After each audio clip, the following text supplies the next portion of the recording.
You know it's this. Take a perk and a talk of that shit. Money swallowing like sis. Did it perfect in the kid. Got a billion who sang on my head. Look up better put on the road I just spent.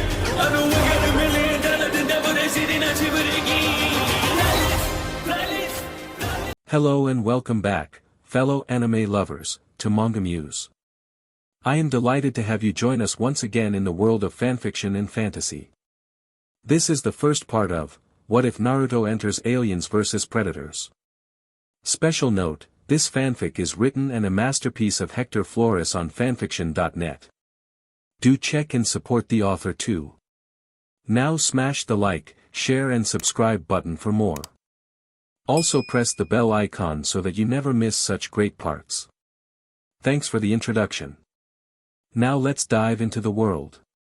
Ever since his first day in life, he suffered a cruel fate. Naruto had just been born and had one of the tailed beasts sealed inside of himself. The very one that would one day be blamed for the death of his mother and father, and so many others.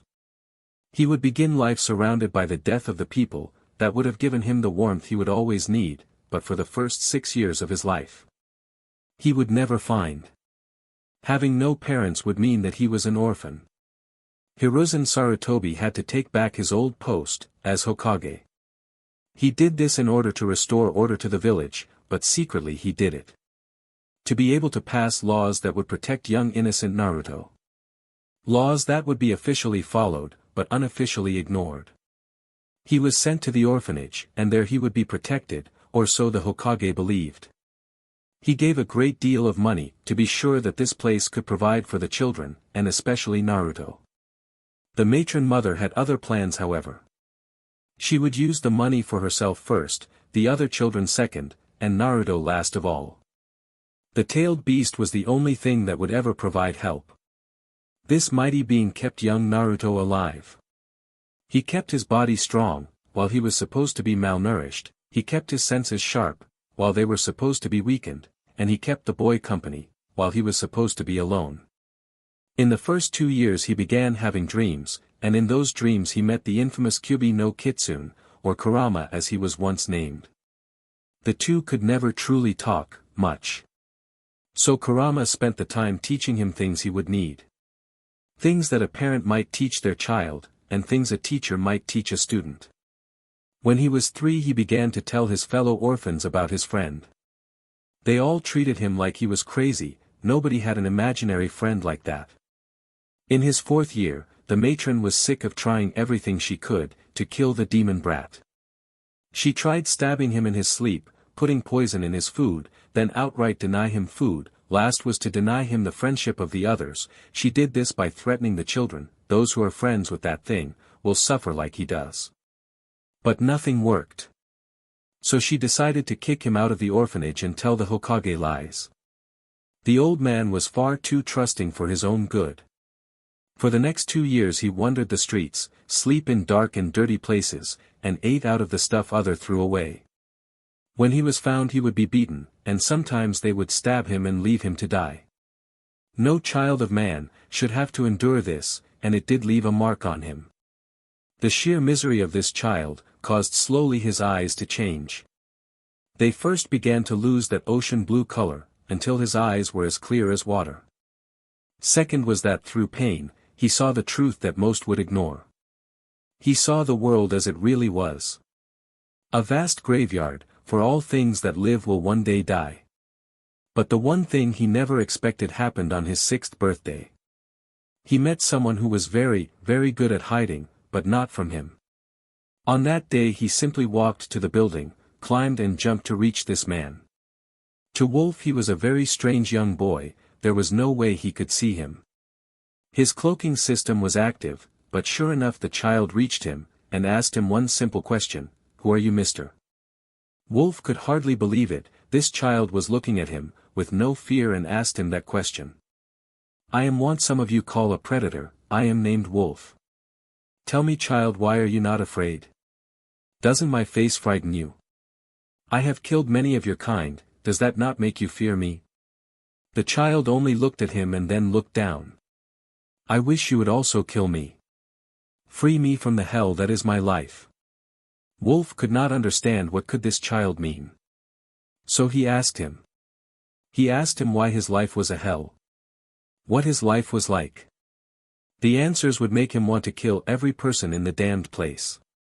No child should suffer like that. No child should be treated as this child was. They had lost the right to raise this brave child, due to their cruelty. Child, my people forbid the killing of children, the elderly, the sick, or females that are expecting a child. I cannot do as you ask. But I will do something better, if my elder feels the same I do. He will find you a mother, amongst my clan. You will have a home, a family, and a purpose. So tell me, child, would you follow me? Young Naruto could only nod as this strange person took him up in his arms, and he ran out of the village and into a clearing in the forest. He touched his arm and something opened under a lot of branches. He saw a strange-looking thing. He had no words to describe it. Wolf sat Naruto on a rather comfy seat, and strapped him with some HRNSS. Wolf set the pod to return to his ship, and to the place he would bring the child to meet with the elder.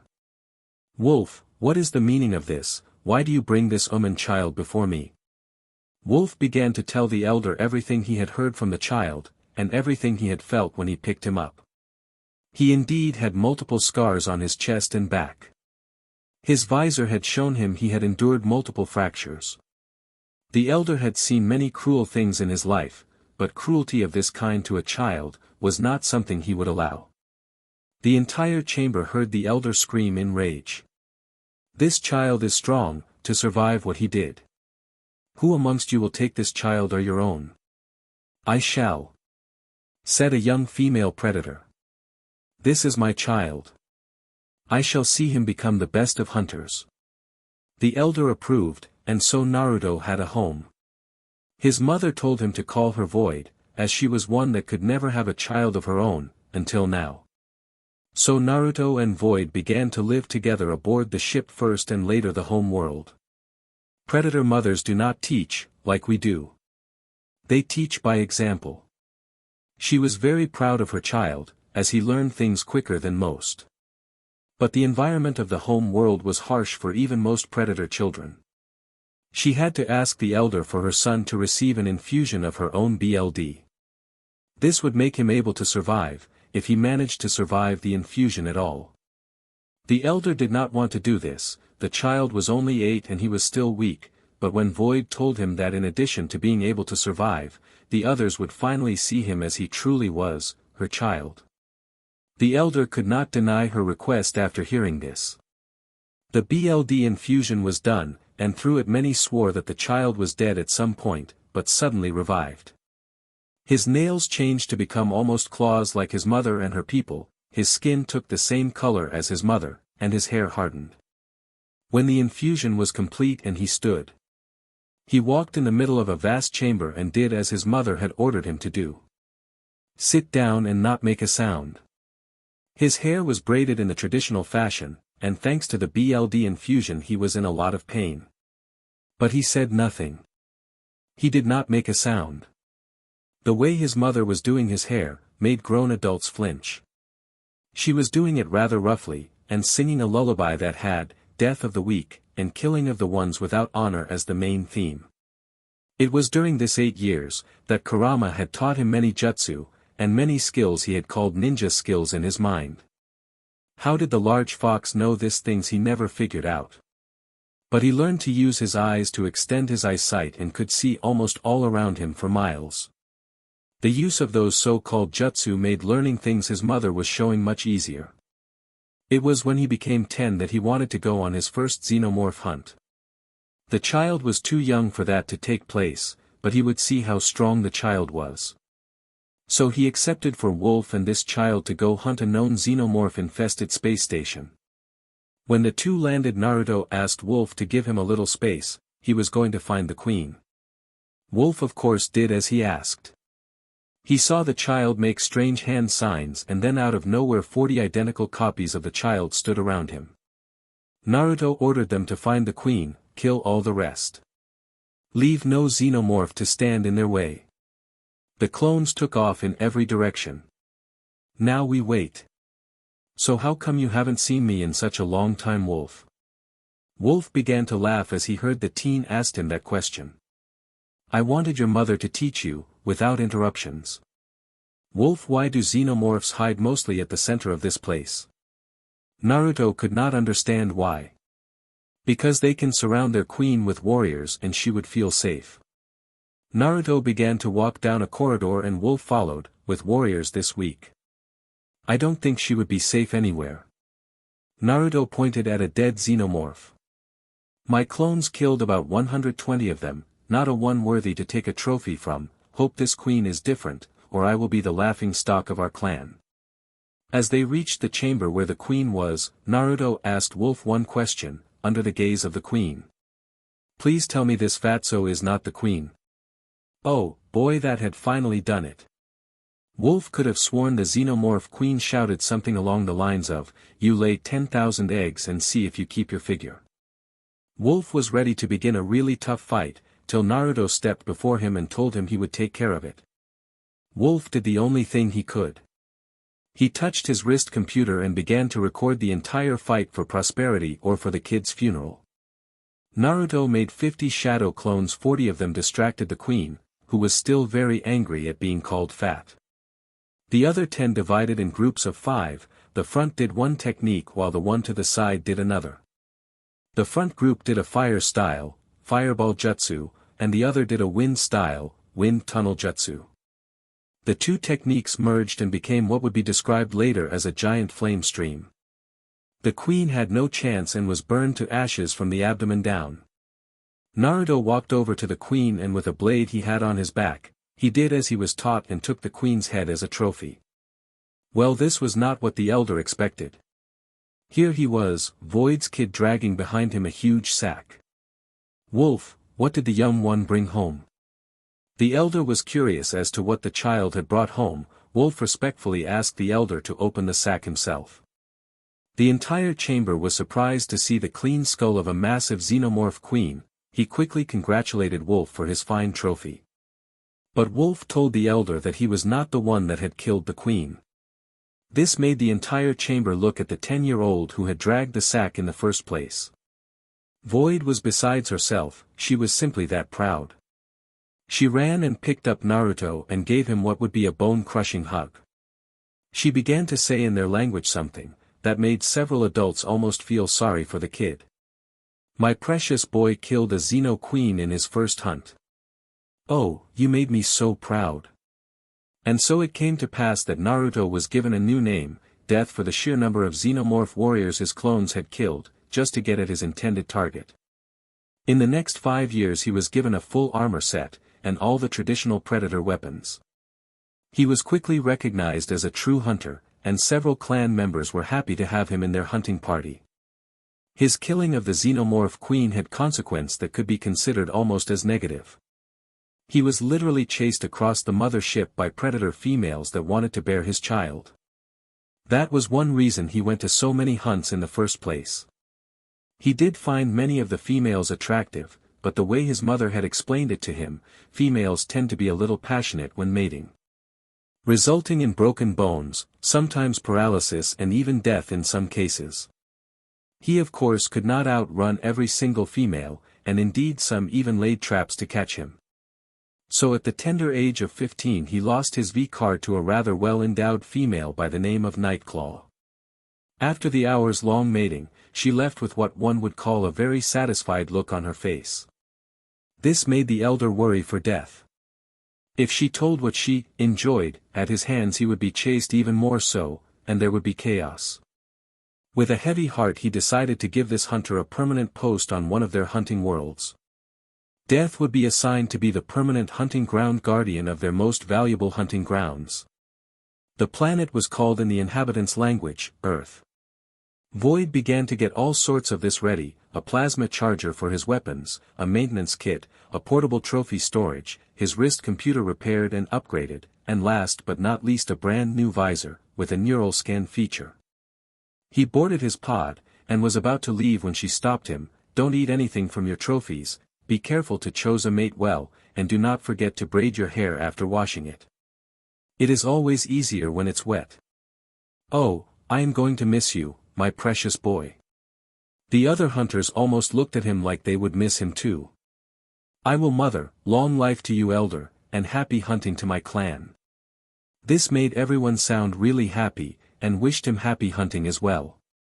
The elder was standing beside Wolf as the proud hunter named Death left, and they both wondered if they would ever see the hunter again. His ship was high in orbit, and he decided to descend using a standard landing pod. His armor looked almost like any other predator, except for his visor, which proudly displayed that he had hunted xenomorphs and killed a queen.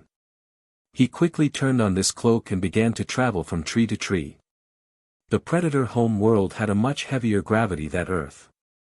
He began to detect some heat signatures and was sure they were some animals. No reason not to get hunt a little. First he killed a fine deer, he had an excellent size horns, and would make a fine trophy. He took care of the trophy and placed it in his portable trophy case. The case allowed to store many trophies and could shrink down to be carried on his belt. His mother could never answer him, how in the world the thing worked. He had a nice meal, that he cooked using a fire jutsu. He was having a nice drink of his favorite drink. It was a traditional dinner tea, at least for a predator. It consisted of boiling some BLD, with some tea leaves and draining tea when it was cool enough to drink. His mother told him that it offered a nice source of protein and the taste was relaxing. After so long drinking it, he could make it out practically anything, except for xenomorph BLD. That stuff could eat right through metal, and he was not willing to see what it would do to his stomach. This planet was too simple, for some odd reason he missed the place he called his home world. But this was one of his clan's most cherished and valued hunting grounds. The chances of him meeting a predator, hunting without the permission of the elder, were slim to none. His was one of the strongest there was, no one would dare cross them, or hunt without the approval of the elder. But deep down he missed Void's cooking. As he finished his meal, he went to sleep on one of the tree branches. It was a practice that fellow hunters did to keep out of reach of dangerous crawling creatures, and in some cases plant life. He was having a nice dream about hunting when some idiot bumped against the tree, and woke him up. The thing that bumped into this tree better be away, or dead. Sure enough, the creature was indeed dead.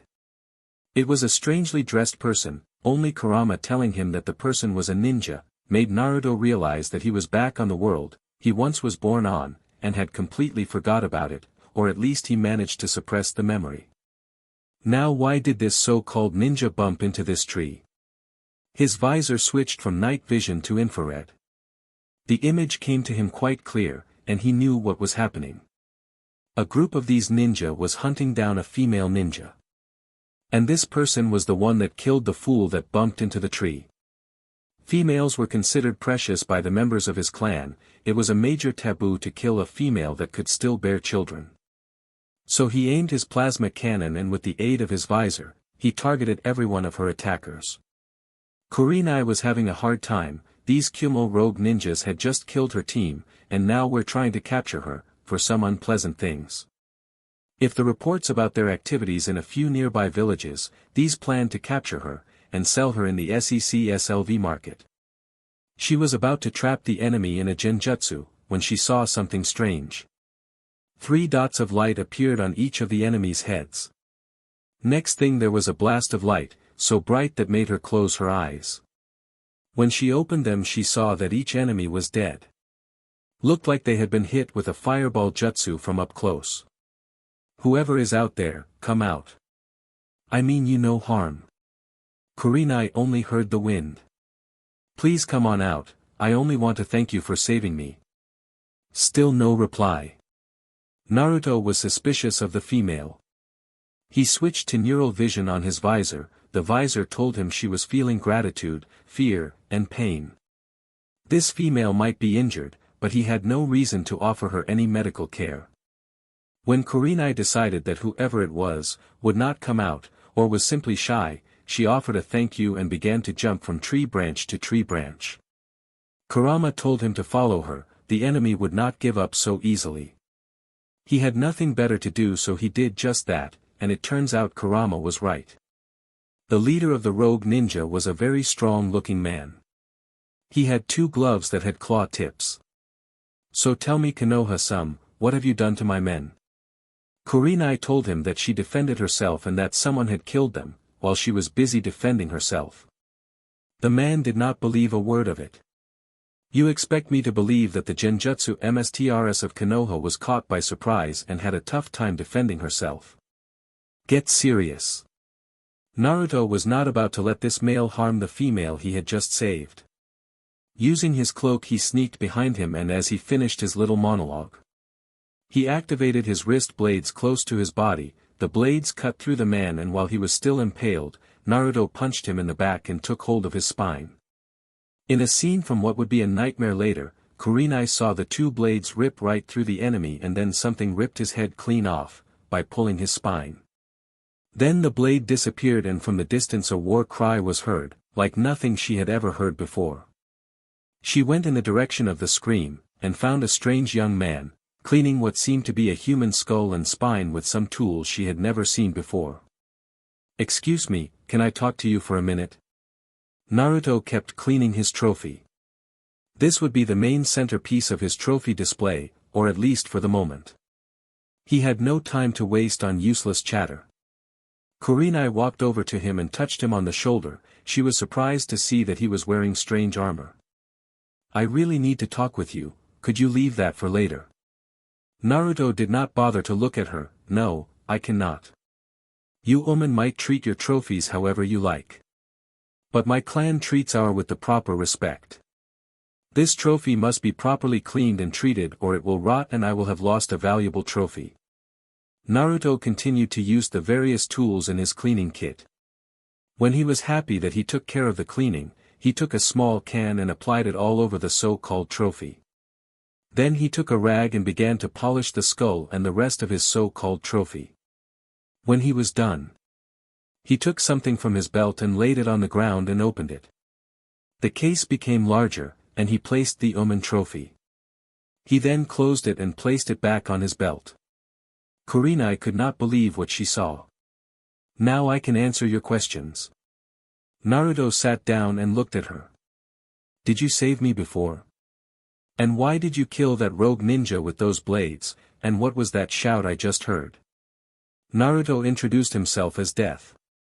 He made her promise not to reveal what he would answer, and she did promise that. I did save you, and I do not need your gratitude. I killed them because they disrupted my sleep. Such discourteous creatures you women are. The reason I killed him, he seemed like a worthy prey, and the shout was a traditional victory cry of my clan. Now if you will excuse me. Naruto was about to leave, when she made yet another question, or more like a new set of questions. Naruto had a feeling this would take some time. What do you mean worthy prey? Are we just things for you to hunt? And can you please let me see your face? Naruto simply answered yes to all these questions. With a loud noise the tubes and cables came off, and he lifted his visor clear off his head and strapped it to his belt. Now what purpose could you have for wanting to see my face? Kurenai saw an almost yellow-green tint to his skin, but other than that he seemed like a normal young man. I was planning to invite you to meet our leader. He might want to reward you for helping me. Naruto put back his visor and reconnected the tubes and cables, doubtful. Your kind are not known to be grateful or worthy of trust. If you will not tell me your real reason, then I will leave now. Kurenai had no other choice but to tell him her reasons. Our leader will thank you, but also without you my report will seem like I made things up. I need you to back up what I report, especially on how those rogue ninja were killed by you. Naruto saw through his visor that she was being honest. The neural vision on his visor was indeed a great gift. He would have to thank his mother when or if he met her again. Very well, in honor of your honesty I shall do that. Please lead the way. She began walking towards Konoha and heard a weird sound. The young man vanished. So he wanted me to turn around to leave. Kurenai was surprised when she heard him tell her that he was still there. As he walked towards the village following her, she asked why hide his presence. Your village does not know me. I could be attacked, and I am honor-bound to kill all those that attack me. The guards welcomed her to the village and she went straight to the large building in the other end of the village. This is the Hokage Tower, we call our leader the Hokage. She heard a sound like a small cough. My companion just told me of the 5 people called Kages. Please let's go to your leader. I wish to be away from this wretched place as quickly as possible. Kurenai could not understand why he hated she heard in his voice. She stood in front of an old man wearing strange robes. Hokage, I have the report on those rogue ninja, sadly my team has been killed while we did our mission. The old man did look rather sad to hear the fate of her team. She proceeded to tell how she managed to get away from the enemy. The Hokage did not believe a word of it, it was like a fairy tale. Please Death, I need you to tell him I am telling the truth. The Hokage did not understand what she was talking about. Till the figure of a strangely armored young man appeared out of thin air, he was wearing a strange-looking helmet. I did away with the omen that had been trying to trap your female ninja. I also killed a strong omen a few hundred yards from here. He made a great trophy. Now I believe this was your only request. I shall leave. Out of nowhere a team of Anbu tried to capture him, they made the mistake of attacking him. She remembered what he had told her. Without a word he took out a staff and it extended itself, it had some strange lights at the end. In a matter of seconds he disappeared and in the confusion he killed the entire Anbu team by cutting them to ribbons. The Hokage was about to attack, when Kurenai told him. This man is honor-bound to kill all that attack him. I think he would kill you too, Hokage. If you attack him. The Hokage understood what she was saying, and sat down again. Naruto retracted his weapon and placed it back in place. I am sorry, these men felt that you would attack our leader. Naruto looked at her, and told her he had no intention of doing that. He was simply doing as she had asked of him. The old man asked him why he would not attack him, unless he attacked first. My clan forbid killing of children, elderly, the sick or females that are pregnant. I can only break that for self-defense. The Hokage asked him if his clan had a name, he was quick to tell him, that his clan's name was not something an omen could hope to pronounce. He asked him to take his helmet off, so that he may apologize to him for his Anbu's actions. Naruto complied. As the helmet came off and his face was revealed, the old man began to smile. This was the boy that went missing so long ago, and was never found. The village had done something completely stupid and threw a big party when he disappeared. Only 3 people cried when this young boy went missing besides himself. The first was Kakashi Hector, the Anbu that was going to be his bodyguard. The people that ran the Ichiraka ramen stand. They often gave him free food whenever he was near their stand. Kurenai could not understand the reaction the Hokage was having just from looking at this young man. His strange skin color, blonde braided hair, and clear eyes was strange to be sure, but the Hokage looked positively happy. I don't know what an omen is. But your clan can be pronounced by me. You are Naruto Uzumaki, and a child of this village that had gone missing for a very long time. I prefer that you call me Death, I was given this name by my elder for my achievements. I will not dishonor my mother Void by having you call me some weird name, I have never heard before. Naruto was firm on his beliefs. Then let me tell you about yourself, and you can tell me about who you become. Naruto sat down, and waited for the old man to start. He offered him a cup of liquid. Would you care for some tea? Naruto took the cup and began to smell it, and then taste it. Strange, this tasted nothing like tea. It is not poisoned. This will be a long story. I simply want you to be comfortable. Naruto looked at him and bowed his head, thank you. Hiruzen Sarutobi told him what he believed his life was like. The happy orphan that disappeared out of the orphanage one day. Naruto was not going to let that stand, and so when he finished his cup of tea, he took a flask from his belt and filled his cup with some traditional tea of his own. The look of both Kurenai and Hiruzen's faces was priceless. There he was drinking something that looked and smelled like BLD. Excuse me, would you like some? It's traditional BLDT. Both told him thank you for the offer but no thank you. He shrugged his shoulders and enjoyed his cup of tea. Well, as for your story, you have a few facts wrong. The matron mother never gave me anything resembling as kind, caring, or even tender care. She beat me every day and stabbed me with a knife other days. I was kicked out of the orphanage when I was 4. I lived on the streets, eating out of garbage bins, and the occasional ramen that the people of that stand gave me. My clan rescued me from that hell, and I have been living a happy life with them.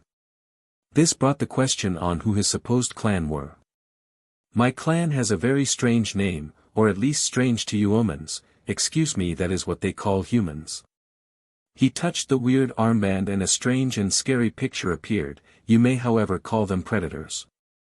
This is what they usually look like. Strong, agile, and resistant to injuries to a degree that you would not believe.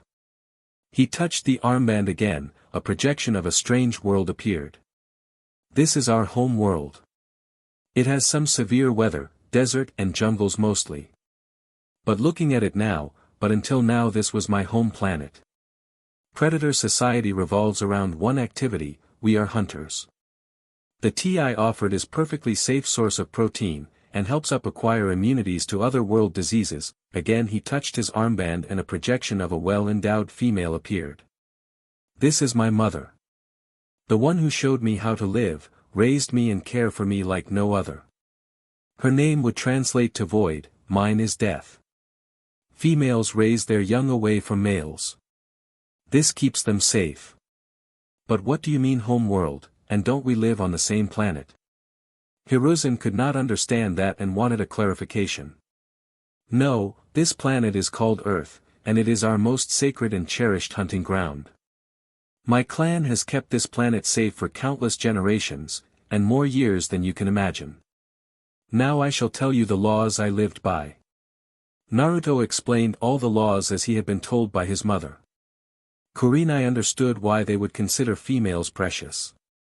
The life of these people was dangerous, and they would value the person who kept their species alive. She almost wished that more people on her own country felt like that. I see, what are your plans?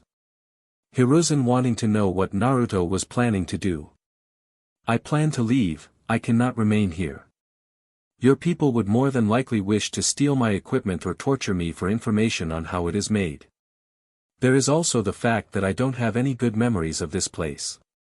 Naruto finished his cup and placed it on the Hokage's desk. He stood up and was ready to leave. Consider this your last warning, any who attack me shall die, and if they manage to kill me to steal my equipment, it is set to explode and will burn everything to ash, everything around 300 square miles. My weapons and equipment will only work for me, so no. I can't lend them even if you ask. Hiruzen understood the reason for his warning. He then disappeared, and was gone from the office. There is a problem with what he said. His clan values women, but if one attacks he will kill her. It seems like a contradiction. Kurenai tried to reason her concerns, and Hiruzen simply told her that there was no need to think about it. He said he had no reason to be here. But what would happen if he did have several reasons to be in our village? Say for instance he could find that he has a brother he had never met. Or he might have an interest in a certain dark-haired kunoichi that he just saved. This made Kurenai blush. Naruto returned to his pod and fell asleep. Well, problems with these so-called ninja aside, that black-haired female was rather attractive. She sure had a nice figure, and was very formal.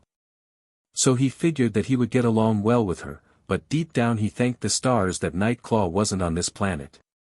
If he did have a relationship with that woman female, Nightclaw would want to kill her. The way Nightclaw behaved was a little too obsessive for his liking. So he killed a xenomorph queen at a young age. It wasn't like that hadn't happened before. The elder did it too, for crying out loud. That was the last he was thinking as he fell asleep. Well, it's a appealing day for a nice hunt.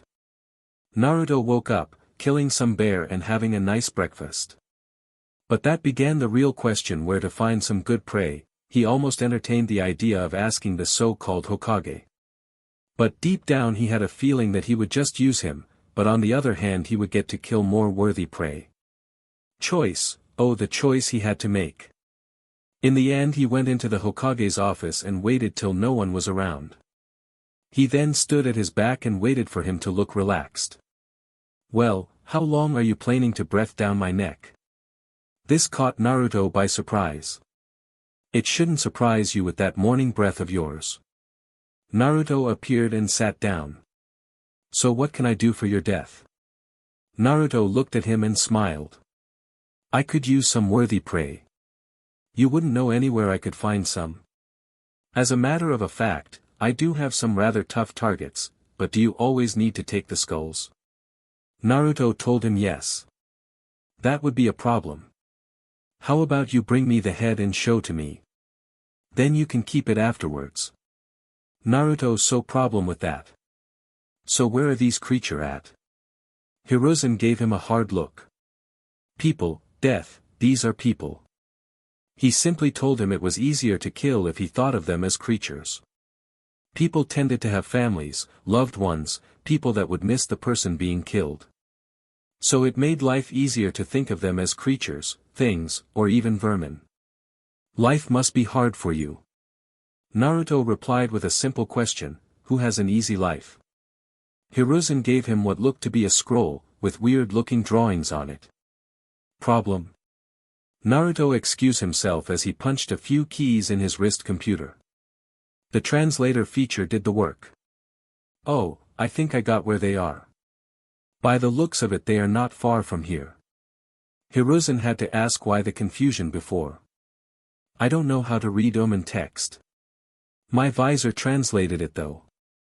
He touched a few keys and a map of the general area was displayed. See, we are not that far from there, a good morning walk.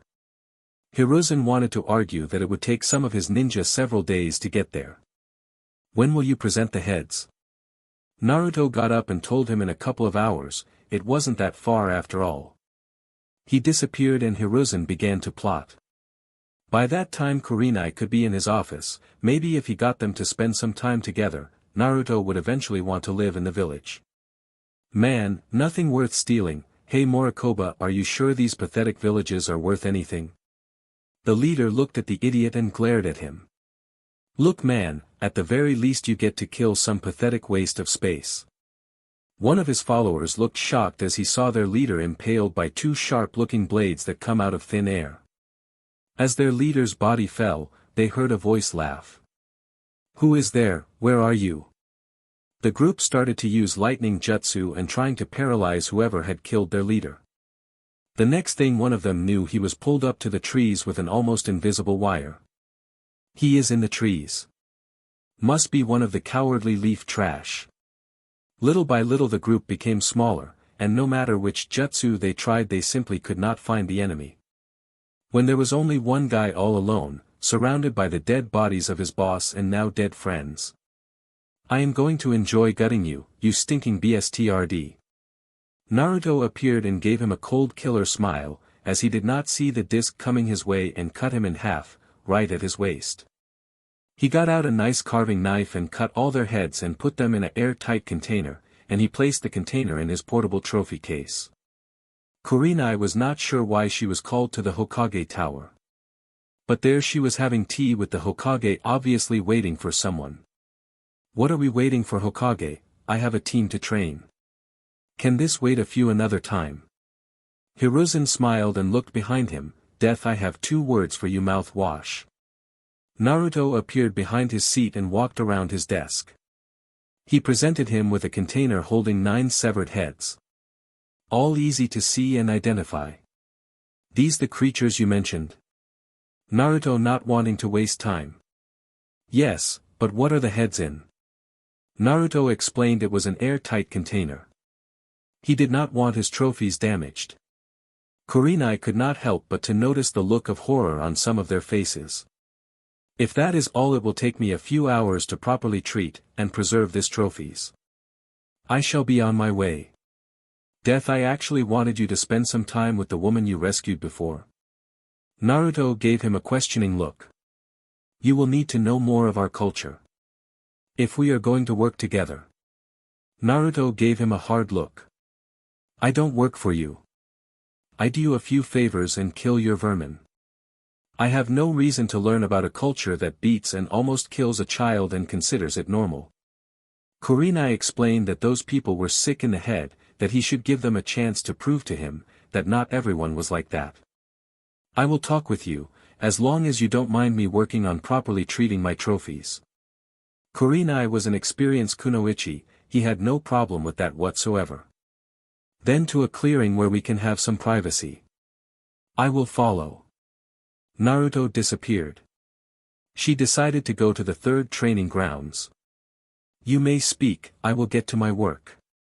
Kurenai saw him put down the container and take out some really horrible-looking tools. She began telling him about the monument and how ninja were trained in the village. He could not believe that they survive after such pathetically weak training. He almost pictured his mother laughing her head off if she heard how they trained. Something amusing? Kurenai could not help but ask, as she saw that brief smile. The smile came to a stop. No, I'm merely remembering how my mother showed me how to survive. She would find your training to be children playing. Kurenai then understood why he smiled. Naruto clearly missed his mother. Tell me about your mother. Naruto smiled yet again. Mother is the most vicious, strong and efficient of the females in my clan. She was named Void because she would never have a child. I might be considered adopted, but to Void I was her child. She showed me how to live, survive and grow strong. Predator mothers do not spend time telling someone how to do things, they teach by example. You miss her, don't you? Kurenai almost wanting to slap herself as she saw how sad he looked as he continued to work. More than any woman will ever know. I miss her and my clan. My hunting buddy Wolf and the Elder. But it is my duty to guard our sacred hunting grounds. I will fulfill my duty and make mother and the clan proud. Naruto had finished cleaning and storing his trophies. They had not been what one would call exceptional, but at the very least in some weird way, he had done his duty. He turned around to find something he had not been expecting. A sleeping Kurenai on the ground. He did try to wake her up, but it appeared that she was either faking it, or she was just a heavy sleeper. He was debating with two possible choices. First, leave her where she was, but he knew his mother would not look at such an action kindly. On the other hand, he could carry her to her leader, and ask the man where he could find a safe place to take the sleeping woman. This made him thankful that Wolf would not see it, he would have a field day with this. Or the third option of taking her to his pod, but that could be misunderstood. So he chose the option of least trouble. He picked her up in an almost like he was carrying a bride. He then walked as quickly as he could towards the office of the Hokage. He really wished that she did not shift so much while he carried her. Her BRST kept touching his chest and in some cases he could tell she had a very nice figure, for an omen. When he reached the office, he did not wait for the secretary to announce him. He just walked in. Point blank he asked where he could take the sleeping woman, a place she would be safe. The Hokage was looking at the young man, with a smile on his face. He pulled a folder from a cabinet and told him where Kurenai lived, and gave him something he called a spare key. Why would her leader even have such a thing? But he had no time to dwell on that. He had to get the woman to her home, and then he planned to return to his pod, and enjoy a traditional heart and liver stew. He had enough ingredients thanks to some bears he had killed earlier in the day. When he reached the building, the other tenants of the building were giving rather weird and rude looks. He did not care, he walked up the stairs and with great difficulty he opened the door. Walking to her bedroom proved to be even more difficult. She had traps set throughout her apartment. When he finally placed her on her bed, she grabbed him and dragged him onto the bed. She held him close to herself. Her arms were around his neck and her legs around his waist. He simply could not get loose, at least not without causing her harm. To the merciful stars, and our divine huntress. I pray that this female will not misunderstand when she awakens. With that simple prayer he decided to sleep. His bed was rather comfortable. He still had a nightmare, one of the many times Nightclaw had tried to mate with him. She had thrown him through the wall of his dwelling on their home world. He kept telling her that he would not mate with her, and she demanded to know why.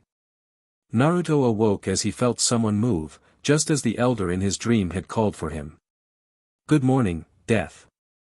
I hope you can explain to me how we ended up on my bed, in my apartment.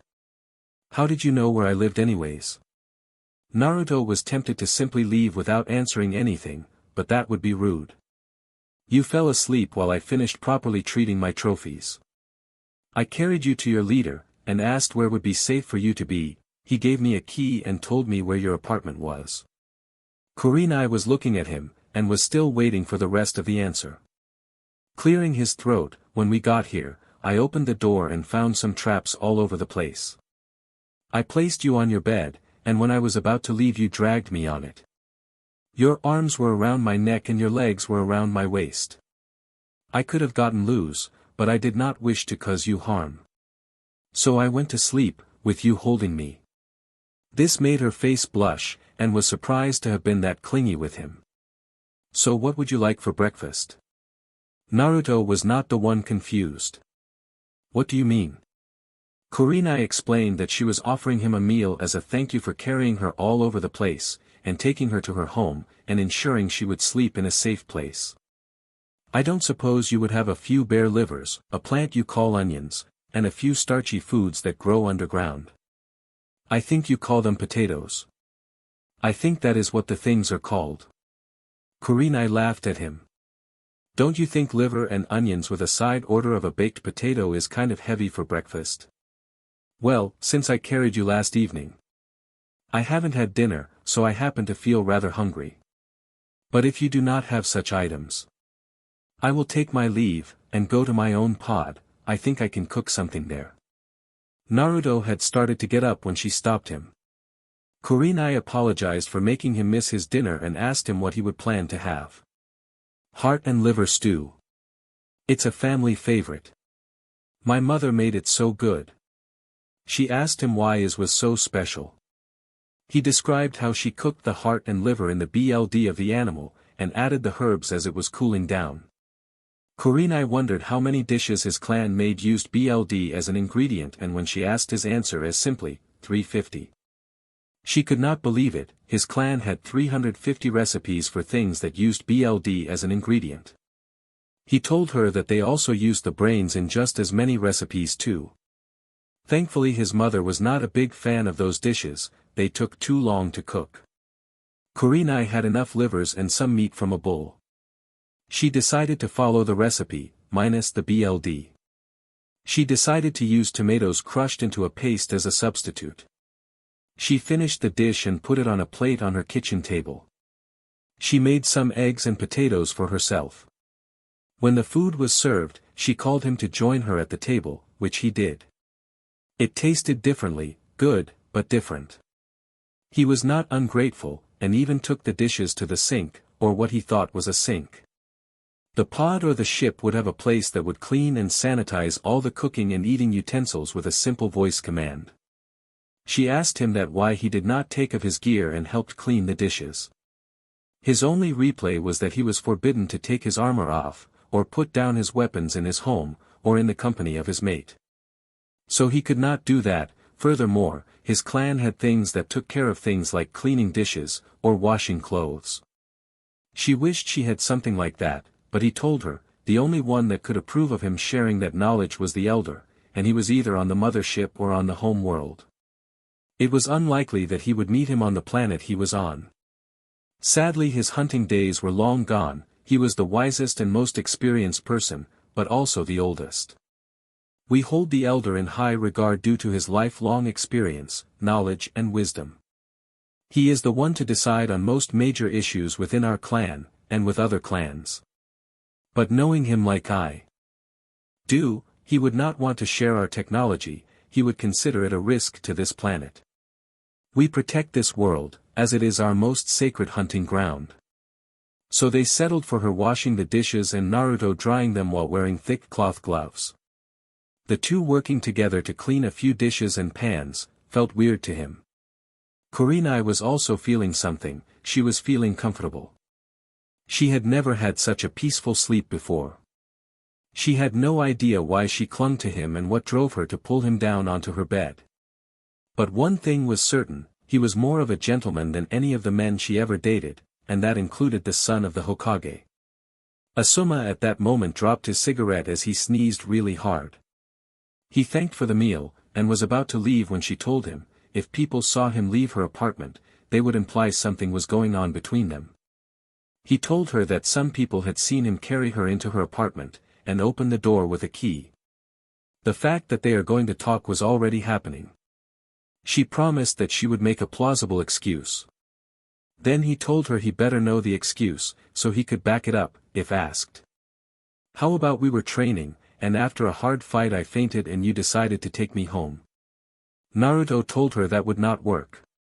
He told her that she was not as frail to faint after a simple training session. This of course made her blush. He told her that maybe after a 10-hour-long training session, she decided to take a nap. When he found her he decided to take her to her place for her safety. Kurenai told him that sounded like her excuse. He corrected that by telling her, in his excuse he did not make her sound weak. Well, let's get the show started then. Kurenai opened the door and thanked him for taking her home, and making sure she was safe. Naruto told her that it was no problem. That she should tell him when her next day off was, maybe they could do some hunting together. That would be lovely, Death. I will keep that in mind. Kurenai gave him a kiss on his cheek and went inside her apartment and closed the door. Naruto for his part was not expecting that. Neither was the cat-masked Anbu that was going to visit Kurenai. Excuse me, young man. What relationship do you have with Kurenai? The cat Anbu looked at his with a critical look. I am her friend, we both like hunting, and we sometimes talk about traps and snares we both like to us. That's all. She wasn't buying it, she mentioned that it was strange for her friend to kiss a hunting buddy like that. Then if you don't believe me why don't you ask her and quit wasting my time? Naruto did not like to be treated as being a liar. I will do that, but for your information. This is a building for chunin and jounin only. Civilians are not allowed. Naruto looked at her and she felt something that she hadn't in a long time, fear. I helped a friend, and one of her friends decides to insult me. If all the people in this village are like this, I guess I should really talk to the Hokage. I might not be willing to help him with his rogue ninja problems. He walked without waiting for the rude woman to talk back. So the Hokage knows him, maybe I should ask him too about him and his relationship with Kurenai. Hiruzen had a bad habit on using his crystal ball, to spy on people. He saw the entire thing between Death and the Anbu. He could not help smiling at how Kurenai gave him a small goodbye kiss. His plan was already working. But the way he talked to Kat was making worry. Death had no love or trust for the village and with good reason too. The hunter ninja commander was already furious that he had given targets to an outsider, and when he heard that the same outsider finished such a large group and so fast. Then he wanted to recruit him. But thanks to Kat his plan might fail, and the hunter ninja commander would not get his chance to recruit Death. The cat-masked Anbu decided to knock on her door, as she heard it open. She did not wait to greet her friend. Who was that, and what is your relationship with that man? Kurenai blinked and after a little while she understood who she was talking about. Death. Oh, he is a hunting buddy that I like to talk about hunting theory with. Would you believe it, I spent 10 hours training and decided to take a nap. My friend was worried that someone would take advantage of me, so he took me home. He stayed and cleaned my entire apartment during the night. I am so embarrassed, it was such a mess when he first entered. What do you mean Death? Yugao could not understand who that was. Death is the name of my friend that just left. I offered him a small breakfast as a thank you. Yugao then asked about the kiss. Oh, nothing major. I was simply grateful to him. He even helped me with washing the dishes and cups. Now it was her turn to ask her about her intentions towards her hunting buddy. She told her she almost looked jealous. Not now, and not ever. I am not interested in either a weakling or a pervert. Who knows how many things he imagined as he put your clothes in the drawers. This was going to be fun. She invited her friend to a cup of coffee and they could talk about how much she knew about him, and what they talk about in privacy. Yugao of course accepted the offer. As they both walked in and she saw that the room was indeed cleaner than she expected from a singles apartment. She sat down and waited till Kurenai gave her the cup and saucer. There was sugar on the table and a spoon. Kurenai poured coffee in both cups and sat down. Kurenai did not spare any details, except for the ones that she knew Death and the Hokage did not want to disclose. She told her friend how Death was what one would call a hunter ninja savant. He had no formal ninja training, but he spent most of his life hunting. So he ended up using a similar training style and hunting techniques. He saved her after her team was killed. He took her to the Hokage. Kurenai told Yugao that she should know how good the Hokage is at spotting talent.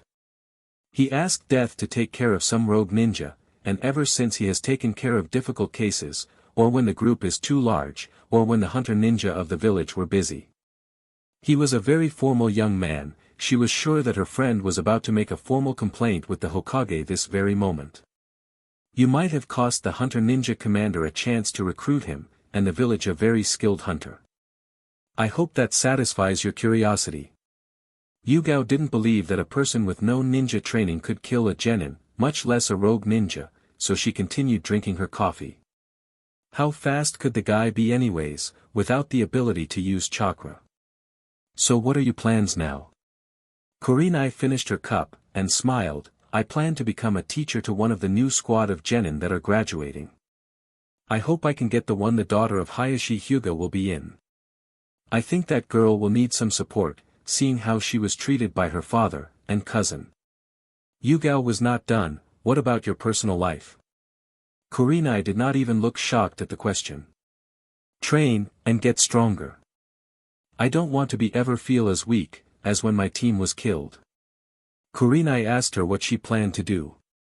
I plan to walk over to the Hokage's office and cut off the JRK, if I get there quick enough. I might prevent him from damaging my good reputation.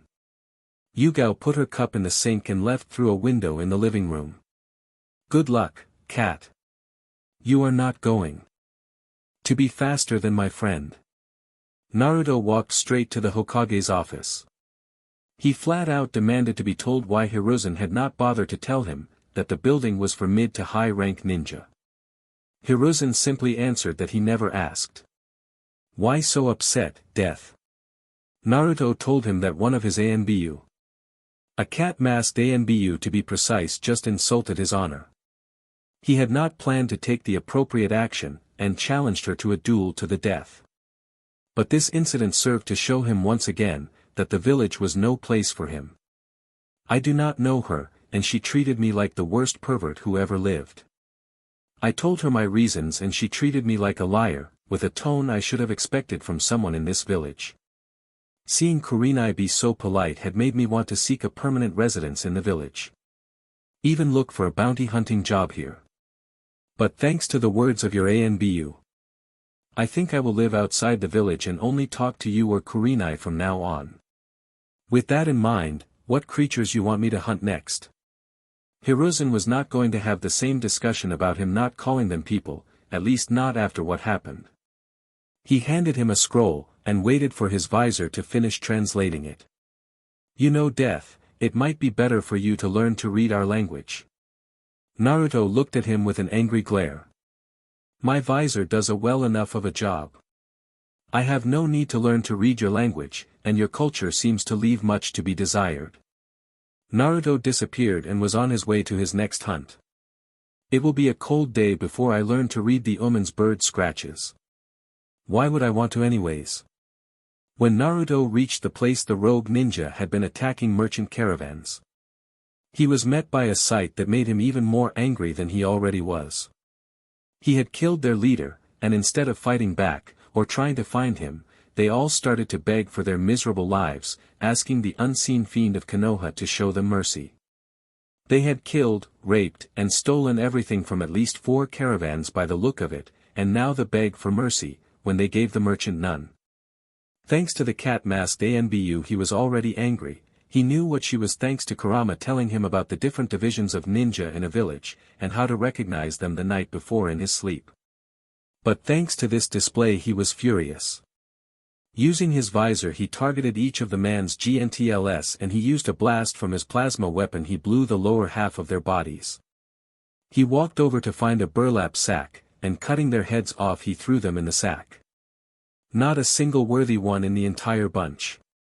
He took the sack like more people were carrying their house's garbage, and he headed towards the Hokage office. At the very least he would be happy, and Naruto could go to his pod to have a nice dinner. So let me get this straight. The hunter who beat my record, was willing at one point to come and live with us, and even I had a chance to recruit him. But thanks to a cat-masked Anbu, that chance was shot to hell. Please tell me this is a joke, because I don't find it funny. The hunter commander had every right to be upset. Just as he finished speaking and had sat down, a cat-masked Anbu knocked on the door, as was let in. Speak of the devil, here is the disrespectful loud mouth that cost me, my very best chance to recruit, what would be the best of my hunter division. Yugao shot him an almost angry glare. She was obviously feeling insulted. Death came by a few hours ago, and he told me everything that happened. He was very upset and told me thanks to you. He made a decision regarding living in the village and working with our ninja. His answer was, that he would not work for such dishonorable, and disrespectful people. He will not even live in our village at all. Yugao looked at the Hokage and told him like they need a pathetic runt like him anyways. The killer intent of the now furious commander could be felt by the foolish Anbu. The man beat my record for the fastest kill and more than likely the fastest ever in my division's history, and you dare call him a pathetic runt. It took the Hokage to ask him to calm down for the killer intent to lower. Just then Naruto appeared behind the Hokage and dropped a burlap sack on his desk. The proof you wanted. Don't bother giving me back the sack, you can keep them. There was not a single worthy prey in the entire bunch. Naruto then disappeared and was then that Yugao ran to the place he was once standing and yelled to release the genjutsu. Nothing happened, she felt the place where he was standing, nothing but air. 5 rogue jounin that had been terrorizing the local caravans, and all with looks of fear, or downright terror, the leader simply looked surprised. It seems that death found them unworthy to keep as trophies, no wonder they picked on helpless civilians. This statement by the Hokage surprised Yugao, who asked what he meant. He keeps what he calls worthy prey as trophies. If what the Hokage and I believe. He places them in a display to honor them and remember them. Because of this Anbu I might have missed having such a great hunter in my division. The hunter commander walked out of the room and took the sack with him. Only the Hokage and Yugao were left in the office. You have no idea how important that outsider is to our village, and now thanks to you, we might have lost our chance of recovering someone I cared for, as much as he was my own grandson. Leave cat, I don't want to say something that I might later regret.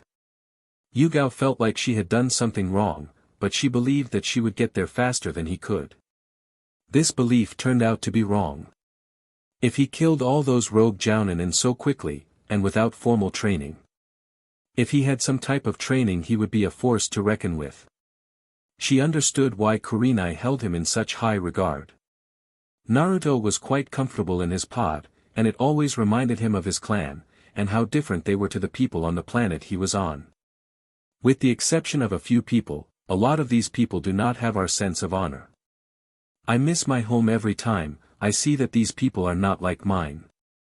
He wondered how his hunting buddy Wolf was, if the elder was busy with clan business or how his mother was. I have to find a way to change how my weapons and armor appear to this woman. I have a feeling that they will foolishly try to steal some of my gear, or try to get me to spill how they are made. How foolish, don't they realize that the material doesn't even exist on this planet to begin with? He finished his dinner and places his dishes in the sanitation unit. He then remembered how he had mentioned it to Kurenai, he for some reason trusted her. But that rude cat-masked Anbu had left a very bad impression on him.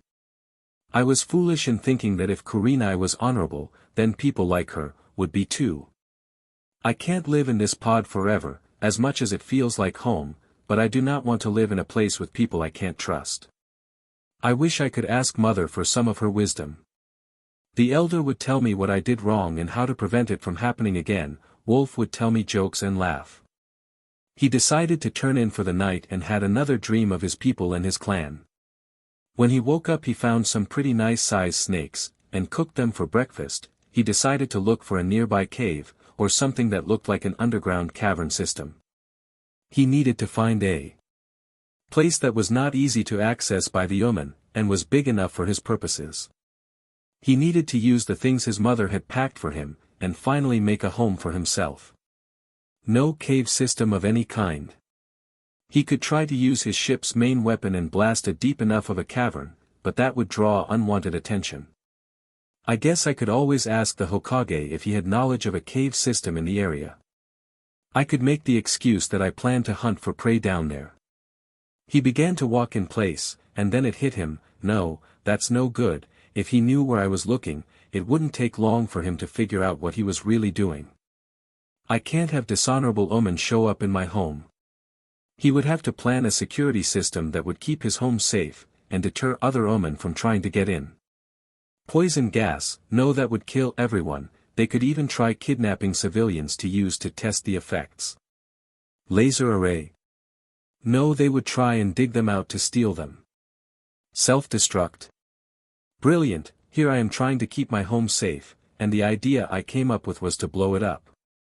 Naruto was pacing back and forward things on how to keep the place safe. Ri's situation was not as easy as he had thought of the night before. Kurenai was a person that so far had proven to be honest and honorable. This could serve as a good test on how trustworthy she was. He would use some of the equipment in the pod to create a nice enough of a home. Keeping all his gear, weapons, and other things he wanted to be kept out of omen hands, safe. The construction did not take long and the place looked to be rather humble place.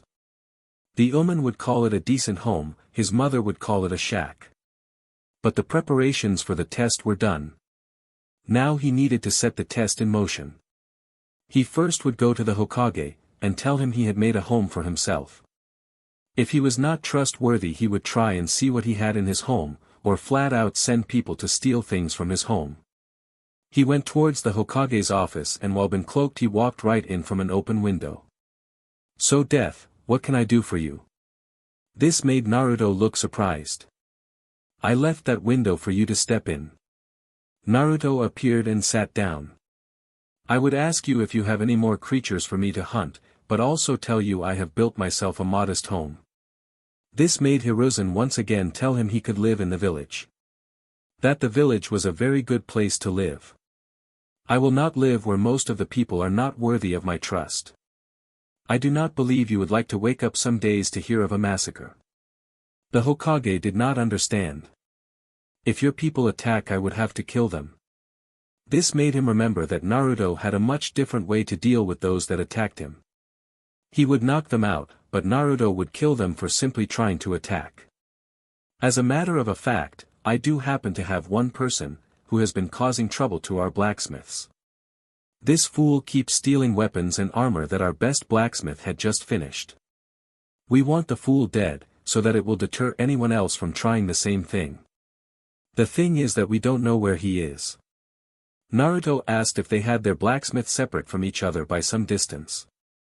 No, they all work in a segment of the market section of the village. It helps control possible fires. Naruto told him that he would take care of it. He disappeared once again. The task was simple, he find a high enough place for him to see all three blacksmith shops. With his visor he would keep an eye on the place they put the finished merchandise. He would look for the thief and look for the place he would store his stolen goods. If the thief had enough stolen goods, he could dispose of him or simply confront him. Naruto was itching for a good fight. The petty thief was actually very easy to find. He somehow managed to change his physical appearance and pretended to be an assistant of the blacksmith. That was why he knew where the new weapons or armors were finished or where they would be stored. Then he simply hid in one of the storage rooms and when everyone had gone home, he came out and took everything he wanted and left. So mind telling me why you are stealing from all these blacksmith? Naruto asked the thief. He was dressed in armor that Kurama told was a chunin. Well, since you are about to die, why not? I am called Mizuki, and I used to be a teacher in the academy in this village. You have no idea how low my salary was. Then Orochimaru promised me a position if I weakened Konoha.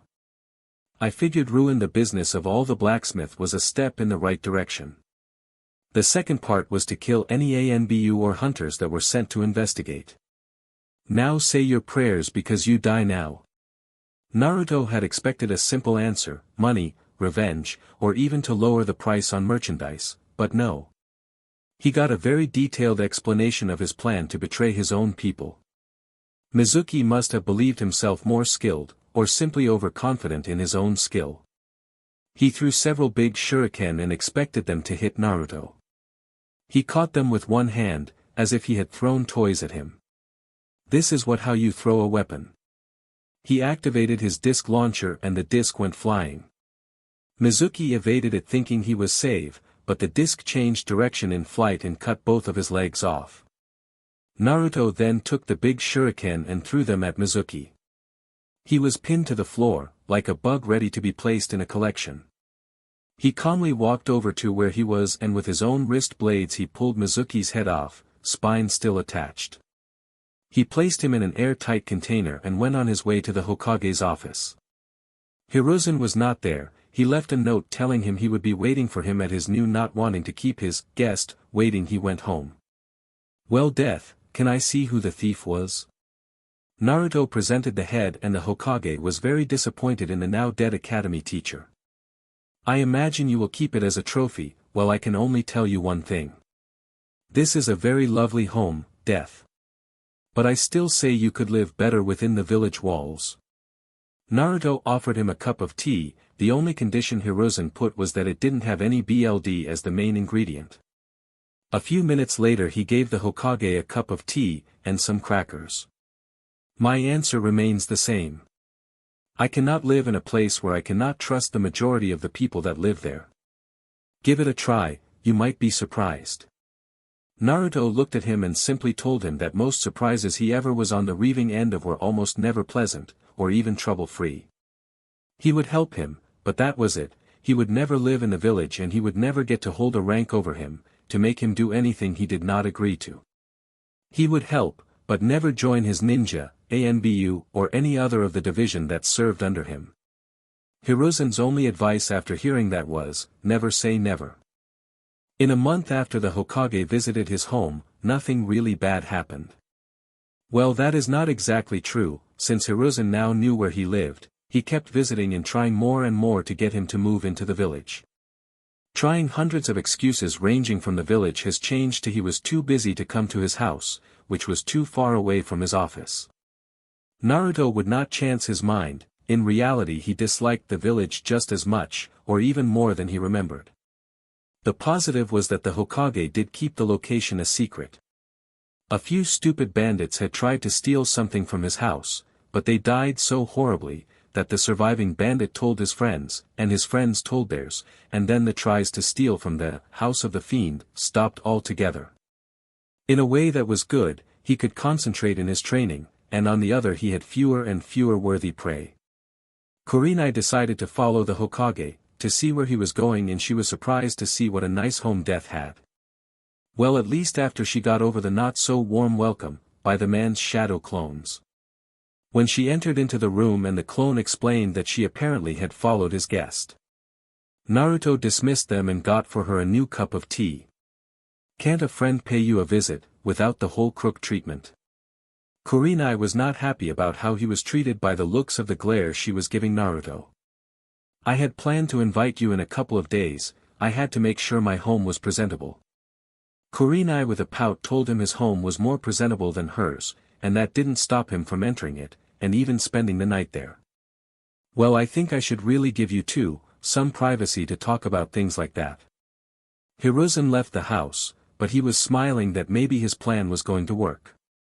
You do realize that the way you said that, made your leader believe that we were lovers? Kurenai started to drink her tea, or at least trying to. Not my fault that he misunderstood what I said.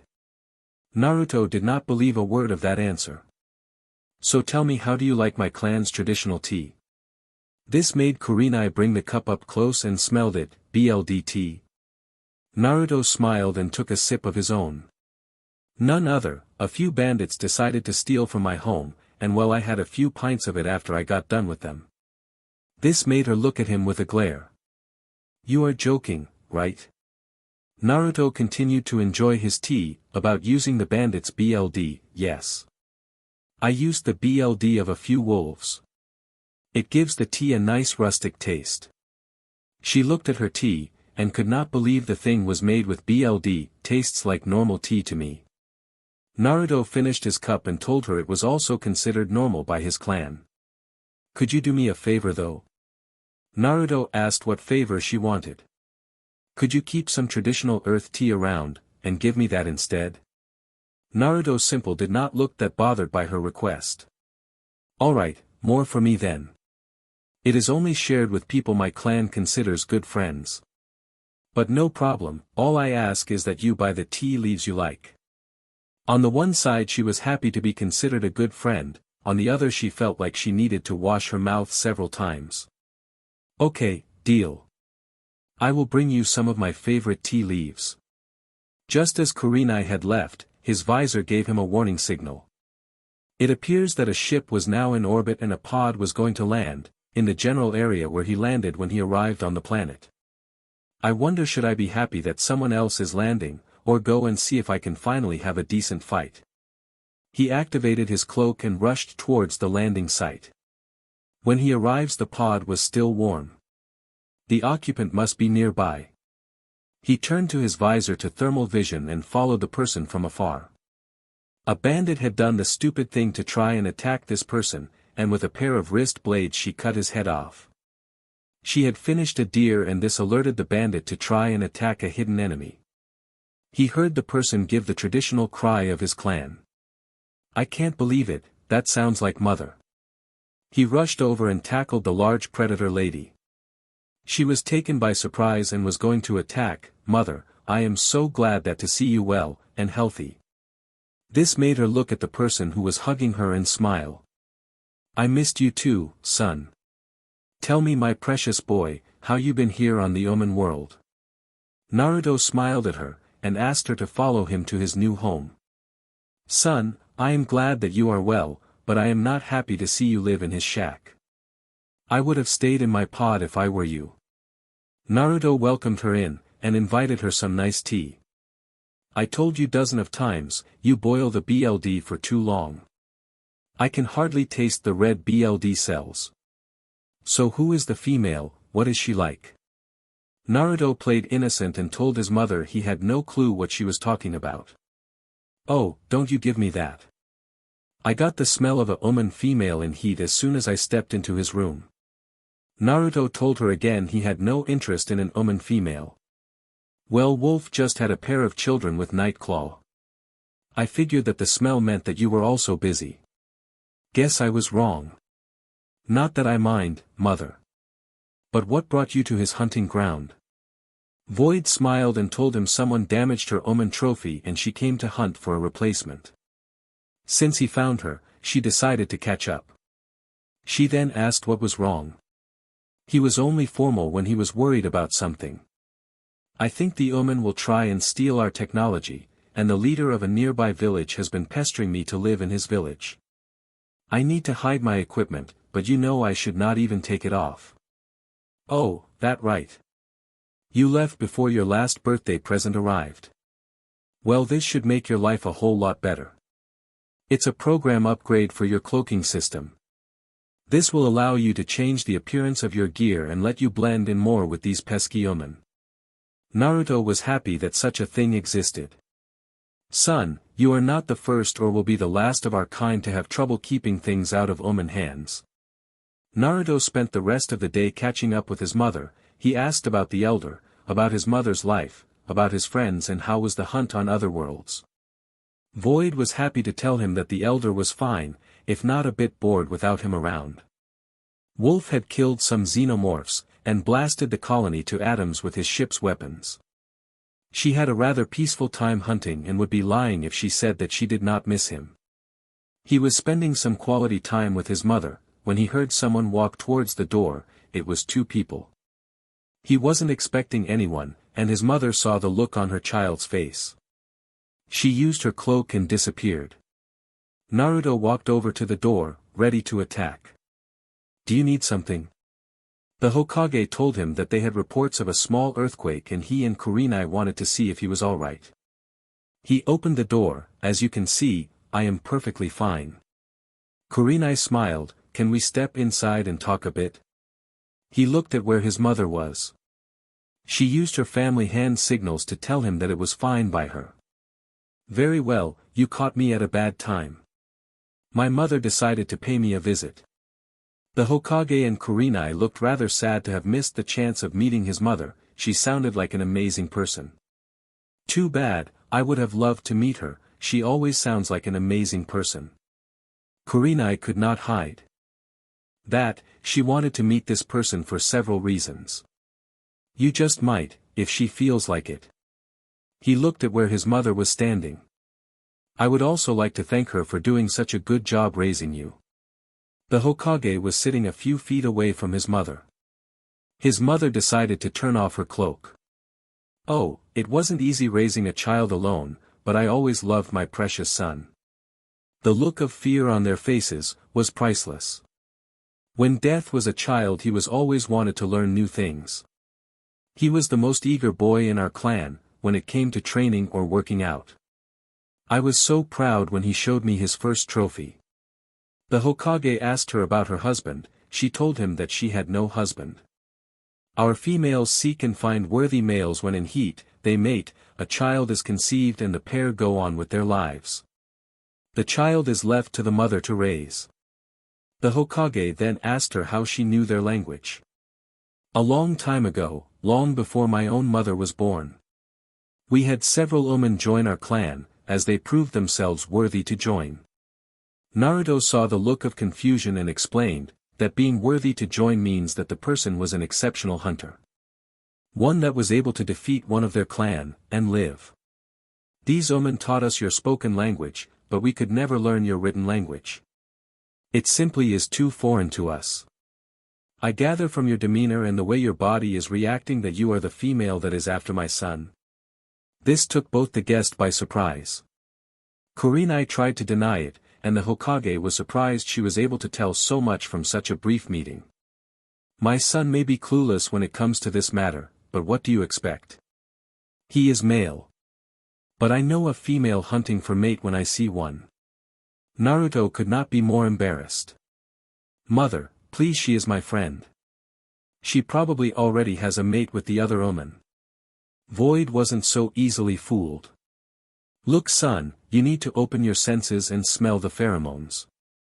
She wants you. I would think that you time running from Nightclaw would teach you that. And before you tell me again, that she has a mate, where is this supposed mate? Why is he not here defending his position of being her mate? We might not marry, son, but that doesn't mean we females don't defend what is ours, and you bet Wolf will beat the living tar out of anyone who dares to even try to mate with Nightclaw. So where is her mate if she had one?" That pretty much made him stay quiet. Kurenai had to admit that the way they talked, it almost sounded like a pair of beasts growling. "Sorry, we had to have a rather lengthy discussion, as I was saying. Are you the female that wants to claim my son as her mate?" The Hokage just got used to the idea that all that growling and noises was talking. Kurenai decided to drop the charade and decided to tell the truth. It was implied by the Hokage that it would be a good idea, if I got Naruto to join our village, and that I such stuck him if it was necessary. But the more I got to know him, the more I actually liked about him. He had a dedication to his training second to none. He is strong, but still remains very humble and honest. I stopped trying to stuck him for a while now. Now all I want is for him to get to know me, and if he likes me, the way I like him, I would love to have a relationship with him." Void smiled. "See, you should trust in your mother's senses more. I can't wait till I tell the elder my son has an omen female after him." Naruto looked like he was begging his mother not to do that. Would that really be a problem? Kurenai asked her. Not for me, but Naruto will not be allowed to go on any more xenomorph hunts if he is considering to take a mate. This made the Hokage ask what exactly was a xenomorph. Void gave them a long lecture and showed them images of what a xenomorph was. And Naruto likes to hunt these monstrosities. Kurenai could not believe what was being implied. Oh, he loves it. He killed a xenomorph queen at a young age, why only the elder had managed that before him. The Hokage finally understood why all those rogue ninja seemed to not even be a challenge for him. Compared to these things, killing rogue ninja was practically a chore. As much as I love to stay with you, son, I have to return to the mothership.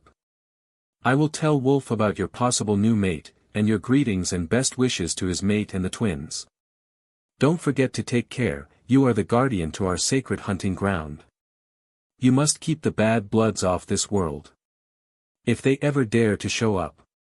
Naruto got up and kissed the side of her face, and she did the same to his forehead. She disappeared and left Naruto with his guests.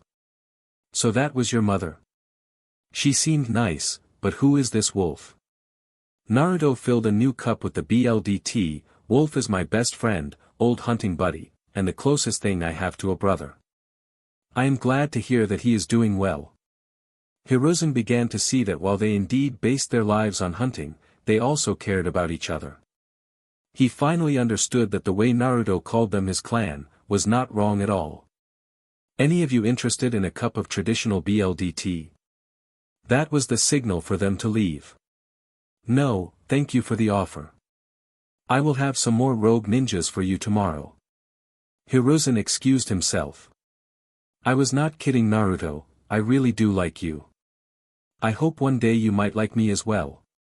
Kurenai left and followed the Hokage. So alright folks, that's all for today. Stay tuned for part 2. Do subscribe, like and share for more such videos. Also check out the story and author Hector Flores on FANFICTIONnet. Press the bell icon to be notified first on release. See you in the next video. Till then, goodbye.